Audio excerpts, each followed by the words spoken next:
Greetings, and welcome to my channel. I'm the Anunnaki Theorist. Today, I am going to go into the weapons of the Anunnaki.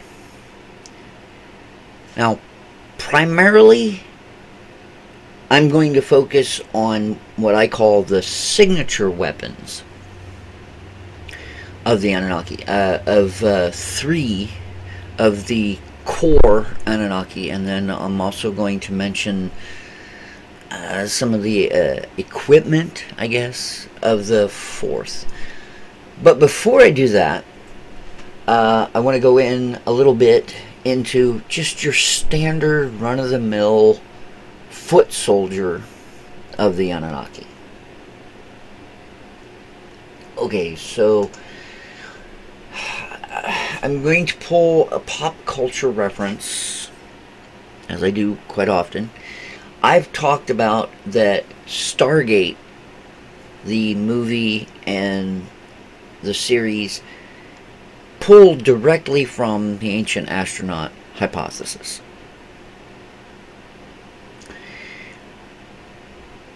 The one thing that you notice if you've watched the movie, and especially if you've seen the series SG-1, you see the signature weapon. The movie, it's Ra's guards. In the series, it's the Jaffa, their staff weapon. Okay, this is both a ranged weapon and a melee weapon, which makes sense. You know, you're fighting long range, and then the enemy runs in at you, and you engage into hand-to-hand combat. Okay, so this is, the ultimate weapon for that. Or not ultimate, but optimal weapon for that. Okay. Now, the idea of the Anunnaki's soldier's primary weapon being a staff is not that far removed from essentially our first firearms.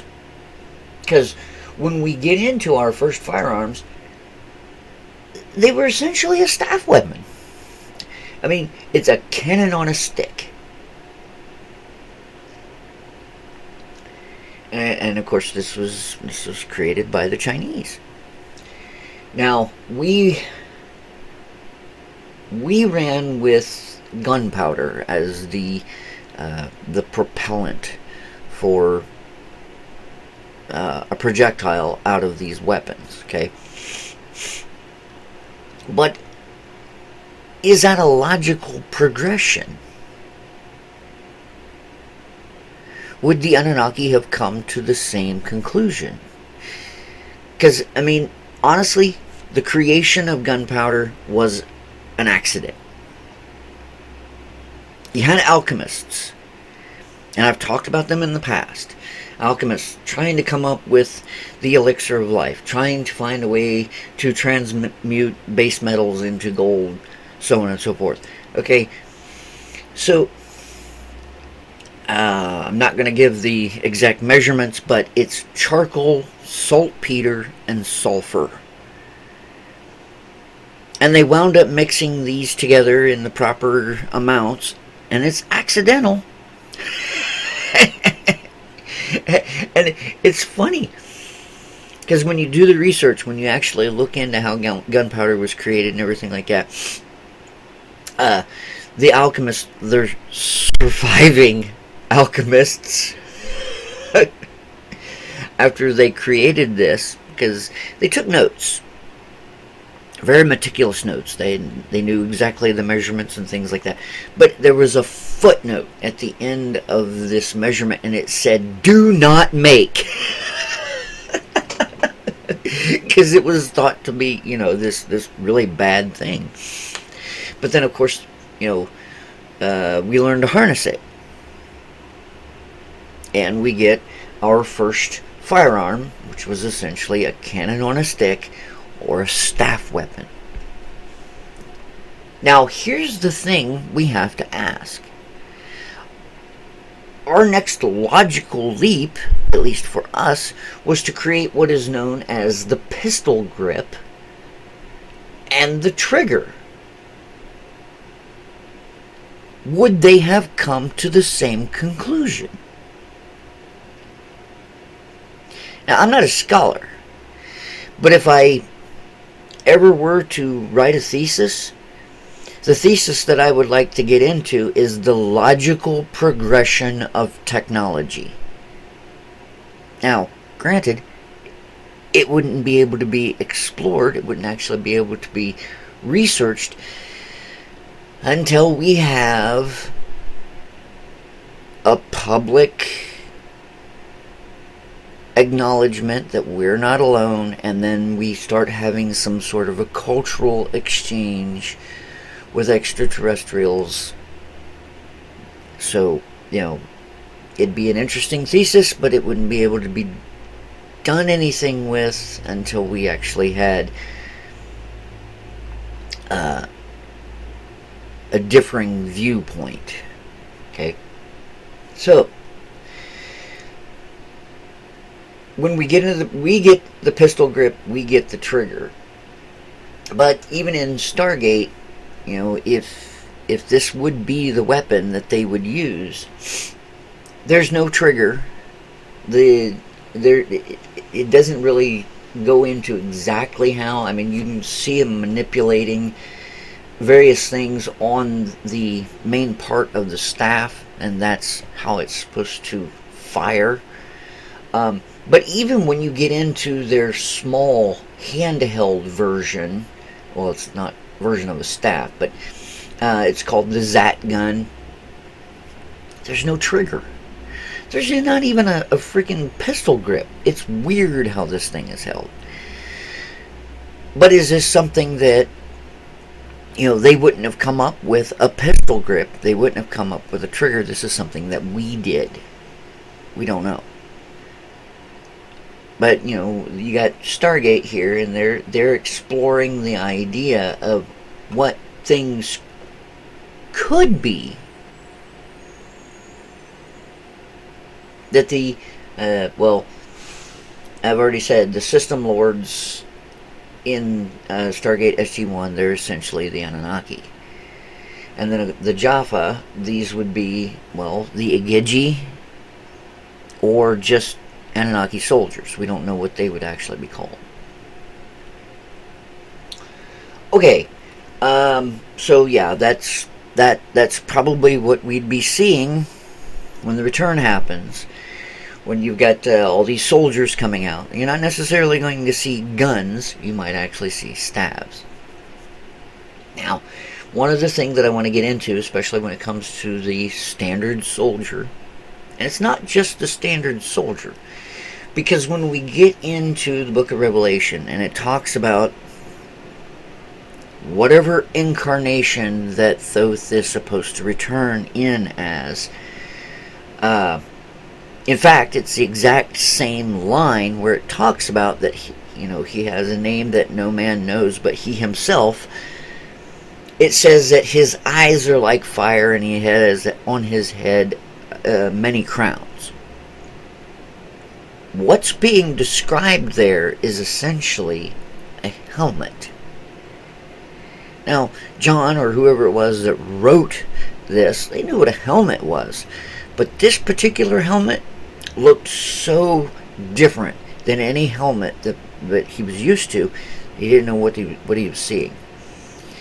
But the main thing is the eyes of fire. Okay, he didn't have actual fire coming out of his eyes. Okay, that's not what it was. I'm going to pull another pop culture reference. This is a game that I used to play quite often. I still play the video game variant, but it used to be, it still is. It's a tabletop miniatures game. This is Warhammer 40,000.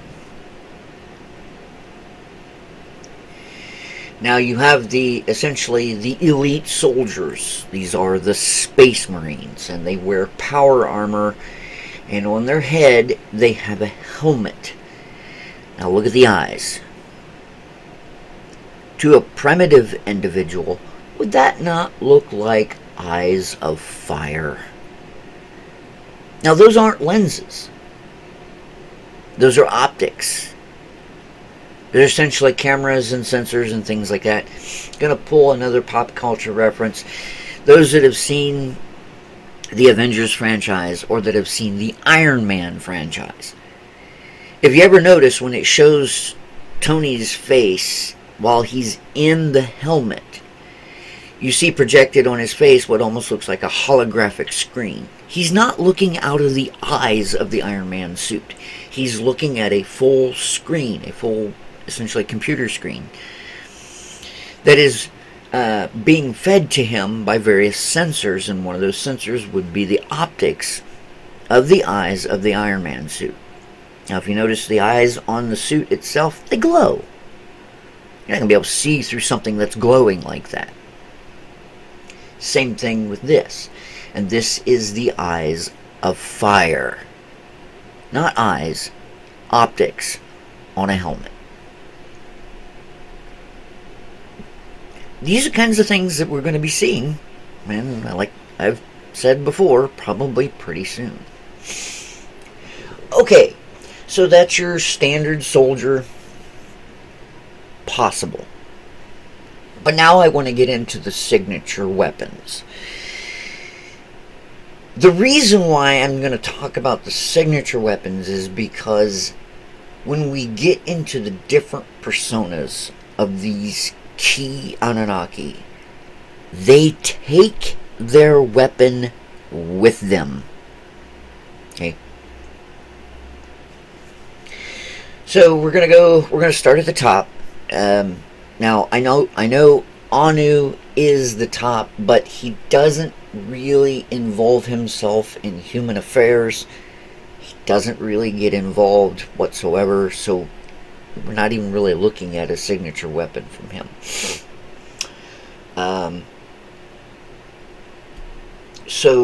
Well,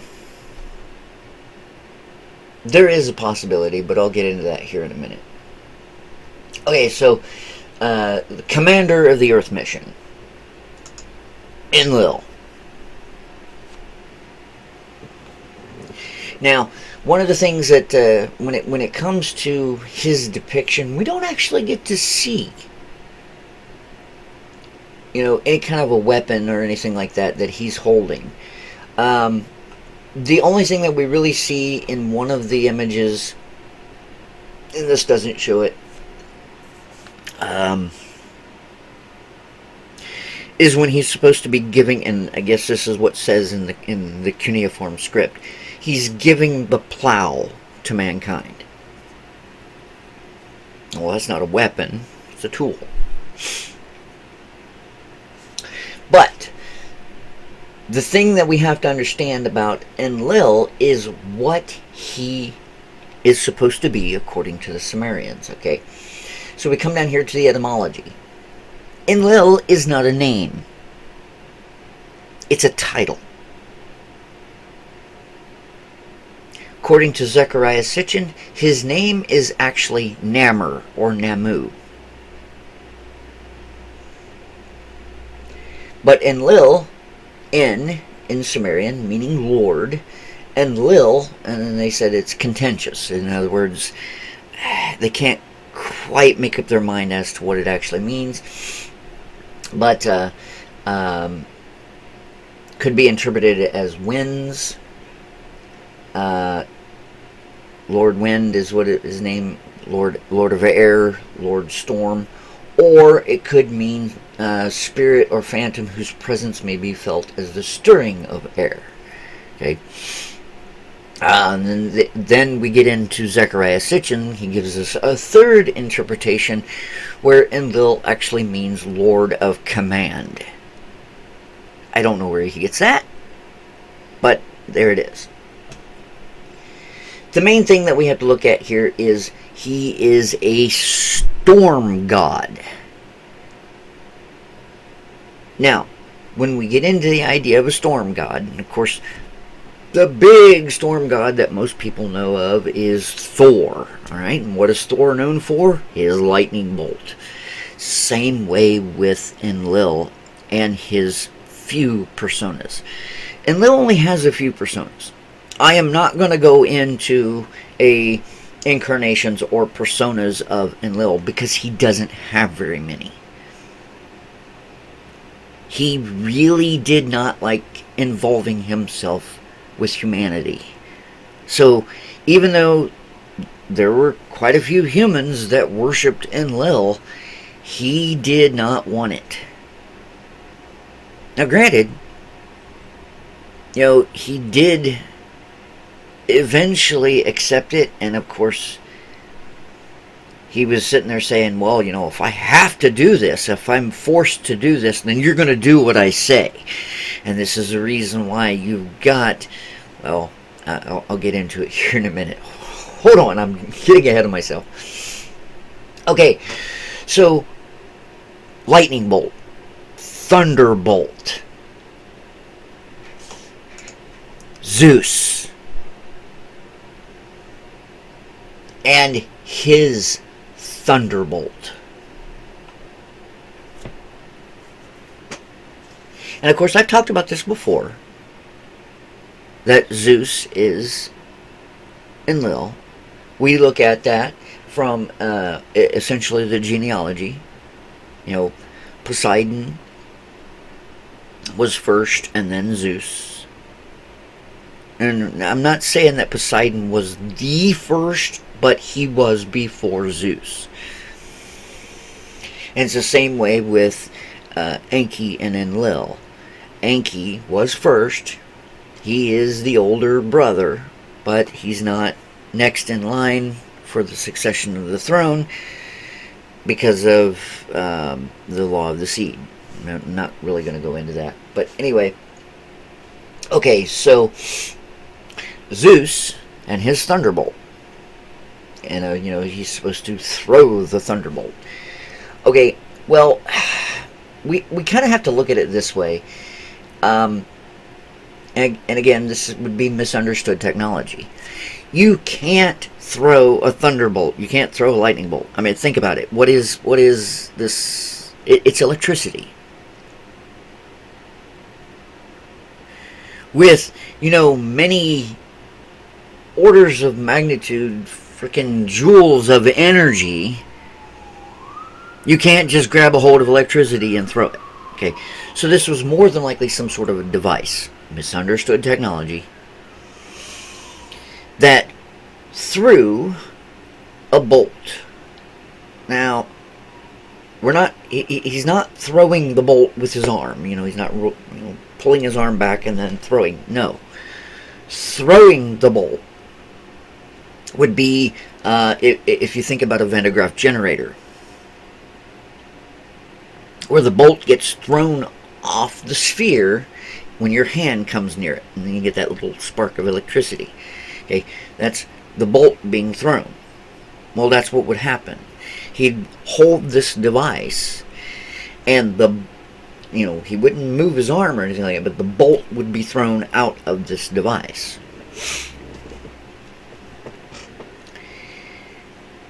Again, okay, so Enlil, he was a storm god. He had the ability to generate electricity, more than likely from some sort of device. Then you have Zeus, that has his thunderbolt that he can quote-unquote throw. And lastly,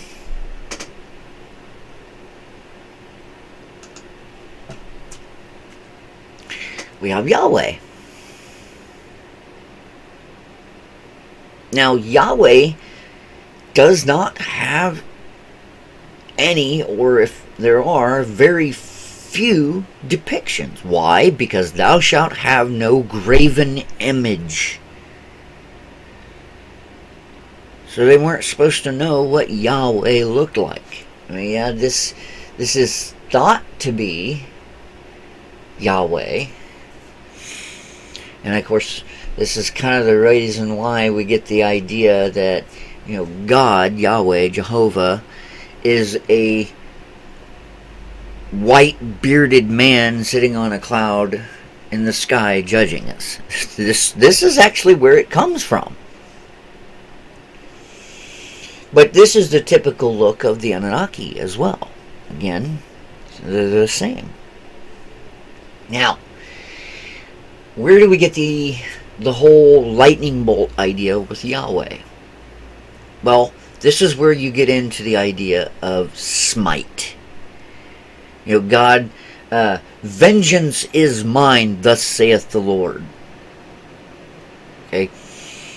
So, essentially, anytime you hear about somebody being smote, being punished, or something like that, you immediately think a lightning bolt coming down from the sky.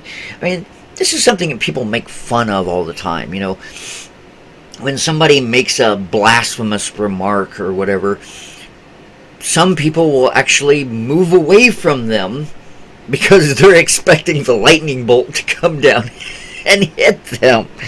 Okay? Nowadays, yeah, we don't have to worry about that. Back then, oh yeah, you probably had to worry about that. Okay, so we have this signature weapon. It carries across his 3 personas, and that's the Thunderbolt. Now I'm going to bring up one more, and this is not necessarily Enlil. This actually could be essentially a persona of Anu. But we get into Brahma in the Indian pantheon, the Hindu pantheon. Brahma is supposed to be the god of creation. Now, Anu is not the god of creation. He's not. He's the heavenly father. But Brahma, he kind of gave us a weapon. Yep. Yep. Brahma gave us a weapon, and that is the Brahmastra. Now, the Brahmastra is not a thunderbolt. It actually sounds like, well,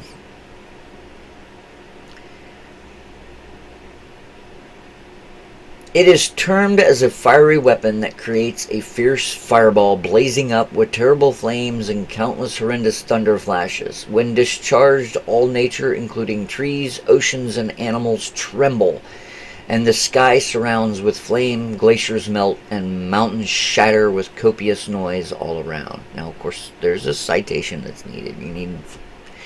But what it actually sounds like is it sounds like a nuclear weapon.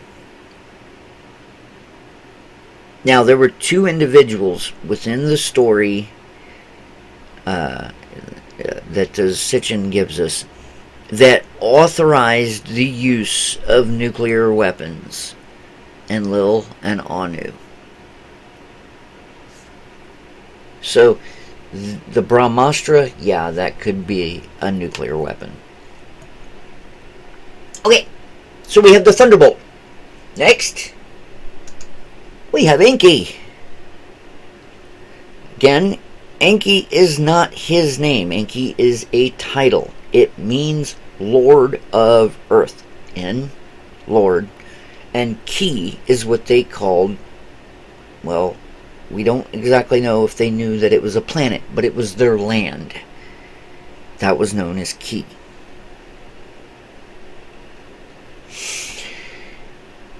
Now, it doesn't actually show his signature weapon in the depictions of Enki. This is the most common. This is the most well-known. And the only thing that we really see is the rivulets flowing up into his shoulders, and this is supposed to be the Tigris and the Euphrates. But his name, and of course they're sitting there saying that it's just in Akkadian. His name is Ea, E-A, the house of water.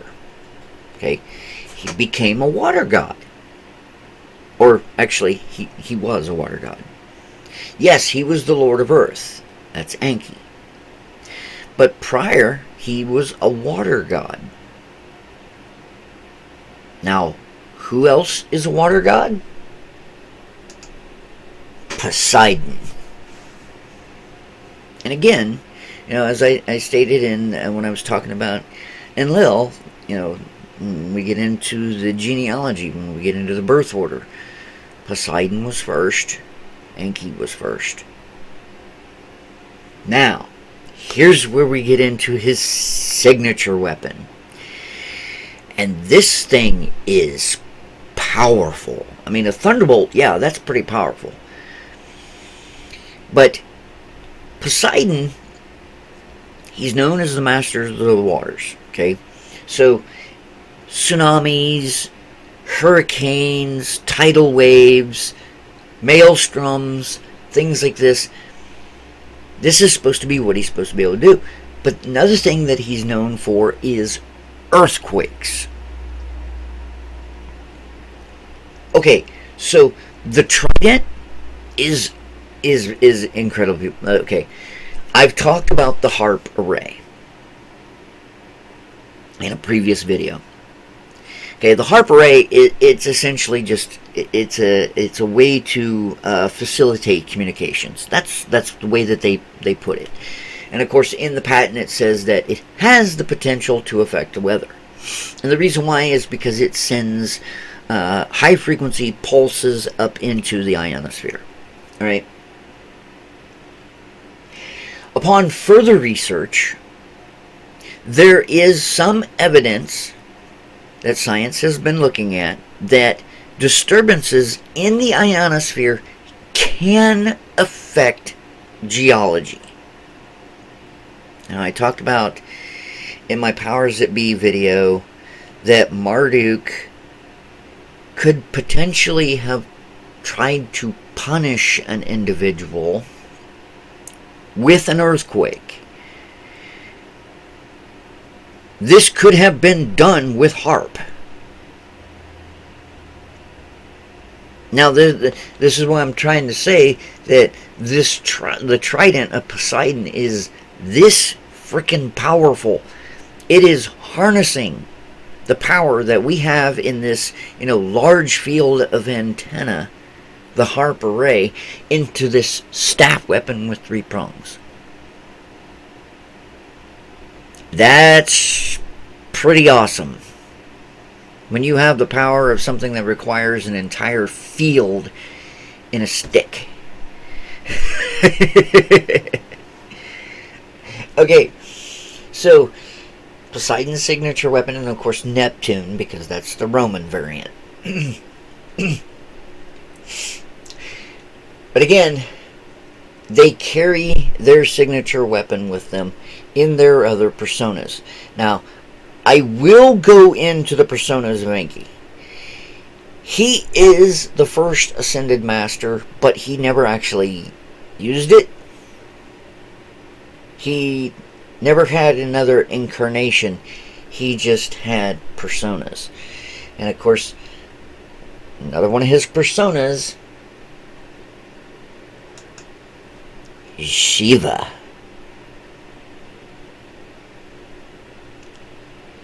And what do we see Shiva hold? The trident. Again, like I said, I will show in the incarnation, or the personas of Enki, I will show the various correlations, because it's not just the signature weapon, but you get into the traits and the attributes of the individual, and you also get into the various iconography. This is how you know that this being is another being in another pantheon. And that's the main reason why I'm going into the signature weapon, because they actually carry it over into another persona. Okay, so we have the Thunderbolt, and we have the Trident. Now this next one, I'm not going to go too much into, because I did do the incarnations of Thoth. If you haven't seen it, go watch it, because I get in depth into his signature weapon, which is the staff. In everyone except Ningishita, because we can't actually, Ningishita wasn't that big of a deal at the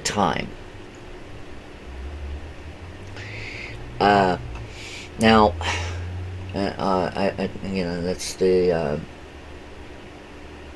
Gudea libation vase.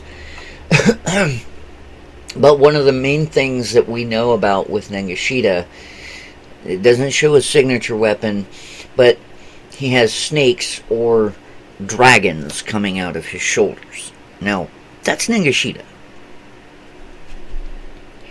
In all of his other incarnations, we hear about his signature weapon, and it carries over through all of his incarnations. And their incarnations are not so much personas, because he does die. But you get the staff. That is his signature weapon. Now, it's not just any staff, because along with just being a stick, it is associated with snakes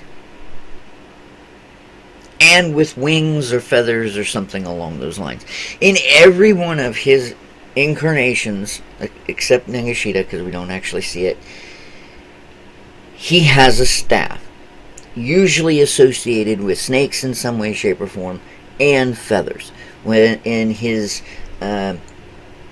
incarnations as Quetzalcoatl, Viracocha, Kukulkan, you look at the depictions, you see a staff, you see snakes, you see feathers, okay? And mainstream has already said this. They said Thoth is Quetzalcoatl. It's already been said that Thoth is Hermes Trismegistus. He's also Hermes, the god. And when we get into Hermes, we get into, well, there on the screen, my little caduceus icon.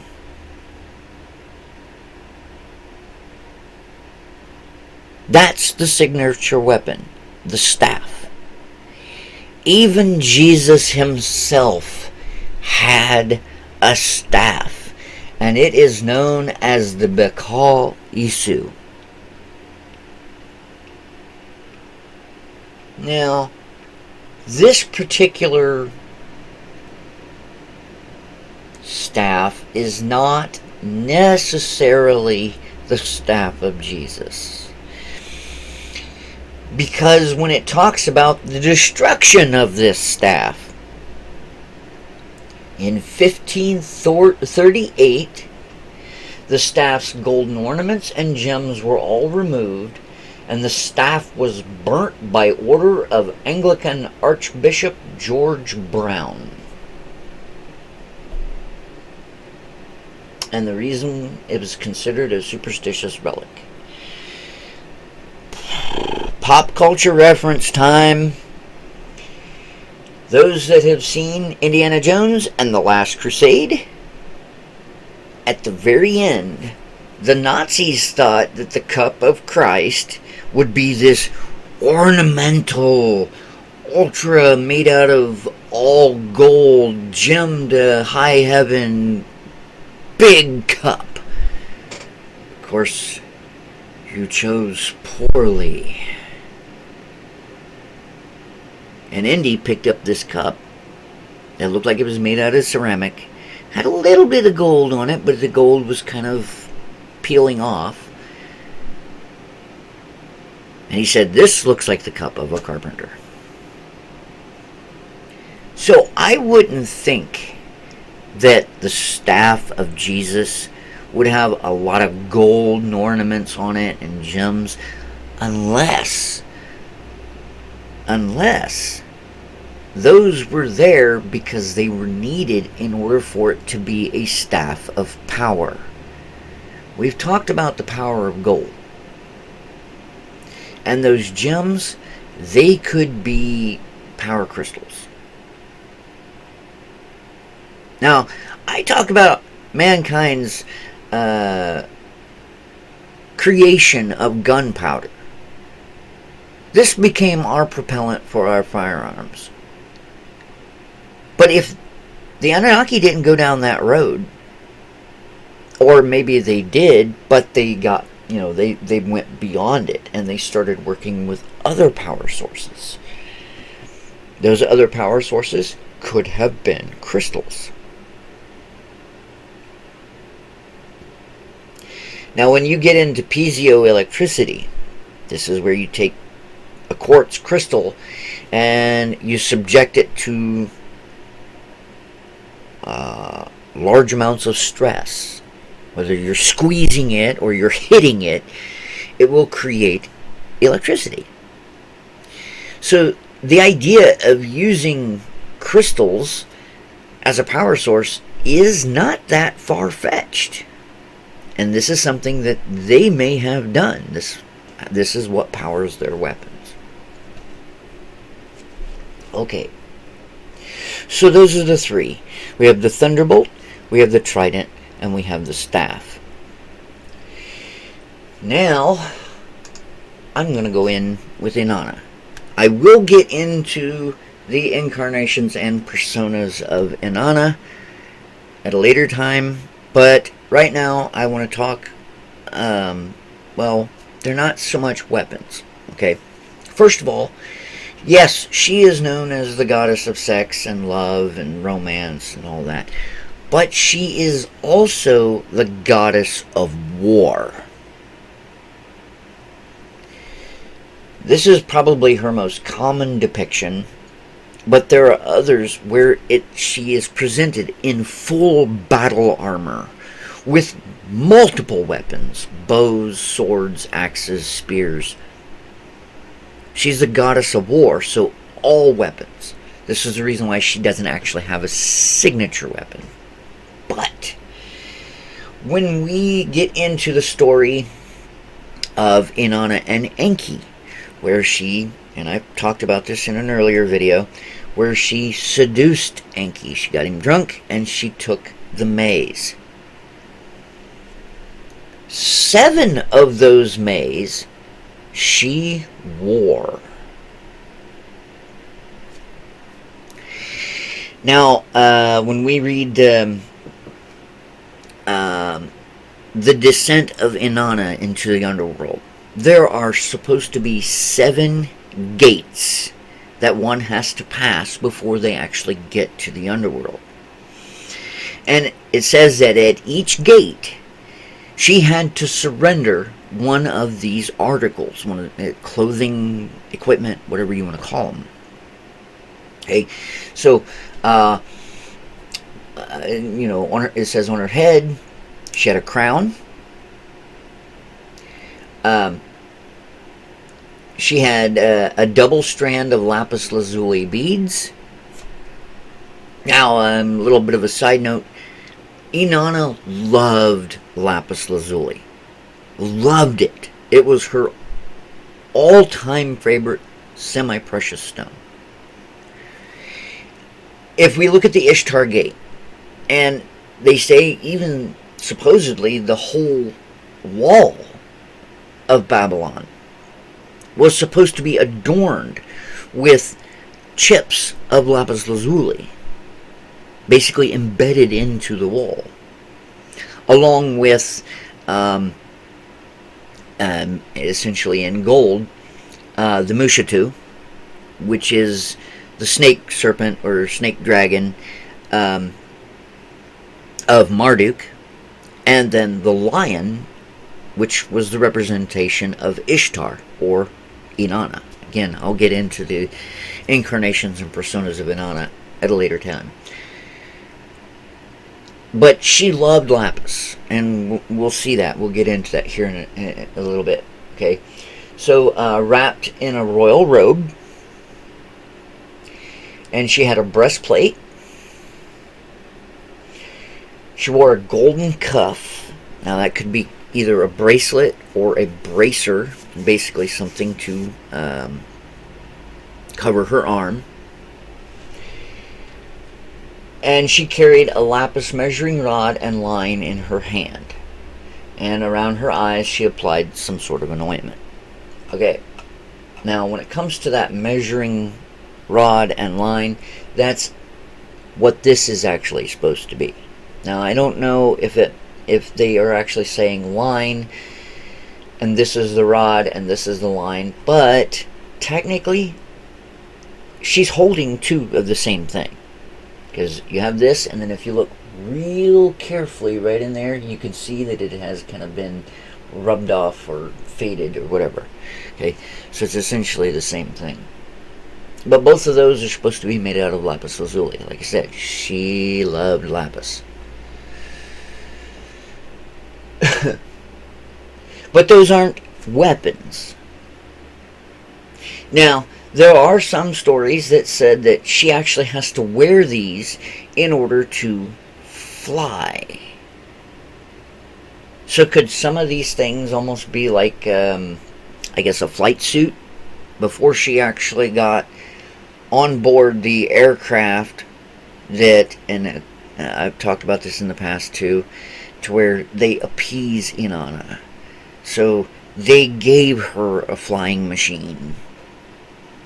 But she puts these things on before she actually gets into the flying machine so that she could fly it. Okay? So it's possible that this would be considered almost like a flight.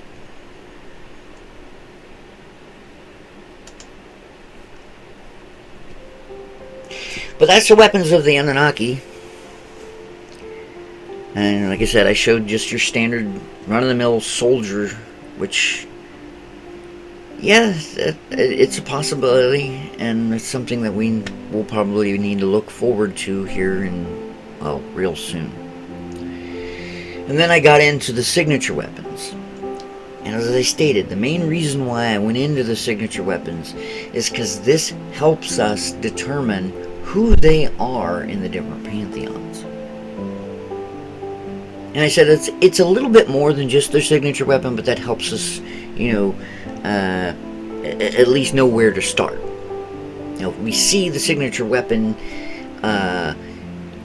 on one individual, then we can start looking for the traits, because that's what really matters, is the traits, the attributes.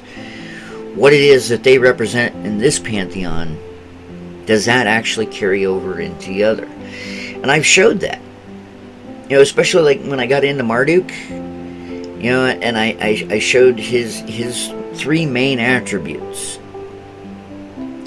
and how, either they originated with a specific persona, or they carried over and added to a new persona. Okay, so that's what's most important. But seeing the signature weapon, that actually gives us a place to start. Now, these signature weapons have shown that they're pretty powerful. In the various texts and things like that, especially like when you get into Poseidon's trident, and then when you get into the staff of Thoth and all of its iterations and the things that it can do, yeah, these are some pretty powerful weapons. Something that we actually haven't come up with. This is something that, the Anunnaki, again, logical progression of technology. Is it something that maybe we will eventually get to, or I should say would eventually get to? Or is this a completely different track, something that we will never see? Who knows? But we will probably see these weapons again if these individuals actually show up along with the return. I don't know if we'll actually have to worry about being subjected to them, except for maybe Thoth's staff, because he will probably be wielding that. I'm the Anunnaki Theorist. Enjoy.